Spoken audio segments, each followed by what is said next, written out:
time no see. Welcome back to the Shoogly Shed for what is going to be the final time at this shed. I recently announced on my Instagram page that my days in the Shoogly Shed are numbered, and we've actually moved house, and the shed is actually situated here in my parents' garden, and it will be living out a retirement of housing gardening tools and just general sort of potting and things like that. It will return to its roots as a garden shed, and its days of building motorbikes are numbered. The Shoogly family have moved, and the new house has quite a big back garden with had a 12 by 8 shed in it, which was great, a huge upgrade from this. But the place that shed was in the garden was a bit of a weird placement, and actually doing some measurements, I was pretty sure I could fit an even bigger shed or workshop in the space that it was in. So I have taken the decision to remove that existing shed and build Shoogly Shed Mark II. And this is the new space we have to work with. Pretty big. Way bigger than the previous space of the old shed. So, pretty psyched to see what we could build here. As you can see, there used to be a shed in this void here, but it was this weird orientation where it was lined up with this fence, but it left all this kind of dead space over here. So I've dug this little trench that marks out roughly the shape of the new shed. It's going to run alongside this path here. It's got to be 1 meter from the wall for building regulations, and then essentially it will come right across to here, and then I'm going to build another smaller shed back here for storage. This is some astroturf that the previous owners had put down, so taking that up and then building the workshop here. So I guess I have my work cut out. I was hoping to hire a mini digger to take up all this earth, because this needs leveled. It's actually quite high towards the fence, and then it slopes down towards the path. I need to level it and then put down type 1 hard pack, compact that before I can get a concrete slab poured onto it. And as I say, I was going to hire a mini digger to do that because it's a lot of earth to move.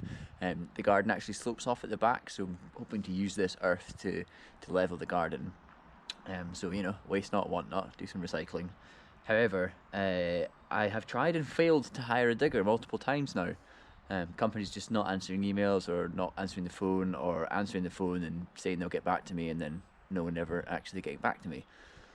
So I've decided that in an effort to just get on with the job and to save some money, I'm going to chip away at this. I have a couple of hours every now and then, so I'm just going to get the spade out, wheelbarrow, and just start digging.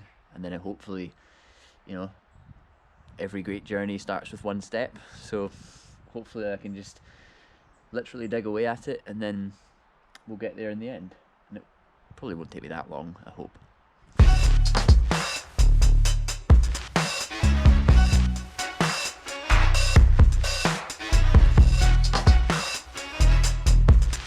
Well, that's a quick way to work up a sweat.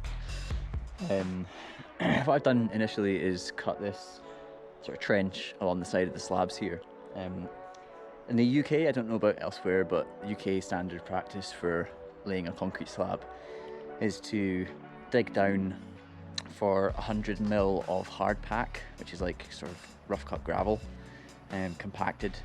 Once that layer is down, you can pour the concrete on top to whatever desired thickness you want for that. Because this ground sort of slopes, I'd quite like to, if possible, have the concrete slab above the height of those slabs down there. So I only need to dig 100 mil below the slabs here for the hard pack layer to go level, or perhaps just below the concrete slabs, the singular slabs along here. So once I've got a level on this side, because this is the higher side, I can put in stakes and put in lines of string that are level going back to the fence line, measuring down from there, it tells me how deep I need to dig down there. That's the theory anyway.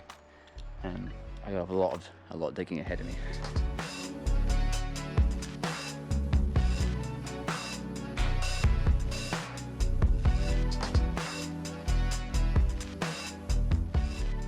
Okay, I'm sure there are builders watching this telling me that I'm doing it wrong, but I don't care. This is my method and I'm gonna hopefully see if it works. Essentially, I've got this level, or at least very close to level grid. I can work out the fine leveling at a later point. But the point is, with this grid, I can measure down from this stake down to the ground and subtract the 100mm that I need below these slabs here, and that will give me the depth that I need to dig down at the far end where the string more or less meets the ground.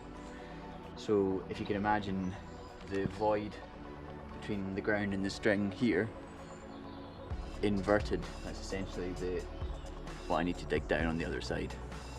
So it is a lot digging, but it doesn't seem such a big job when you split it into compartments. So my idea is just to work away at a compartment each and just, yeah, slow progress, slow and steady progress.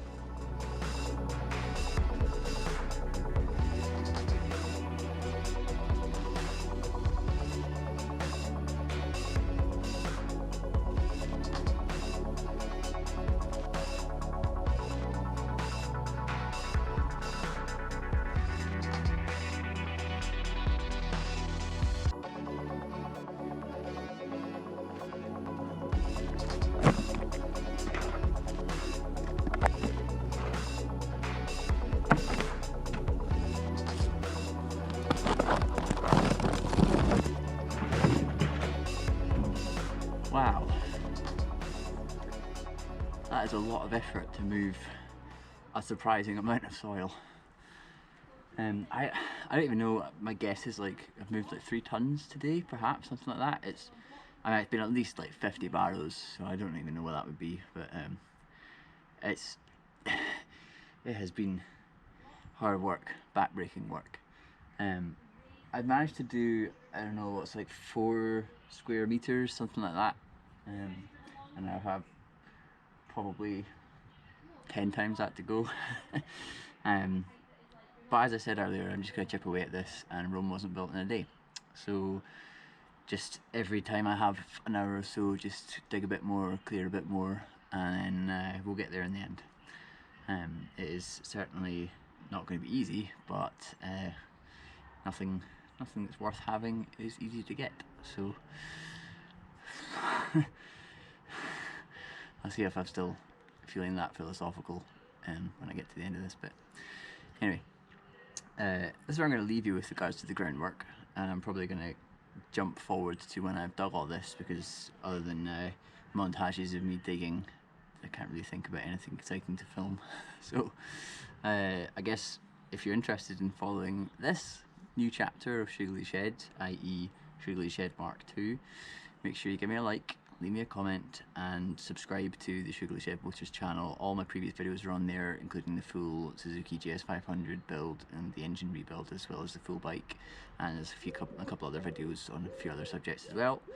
Check them out if you're interested. Aside from that, I'll hopefully see you next time when I have hopefully not given myself a back injury and finished digging this groundwork. Cheers, bye bye.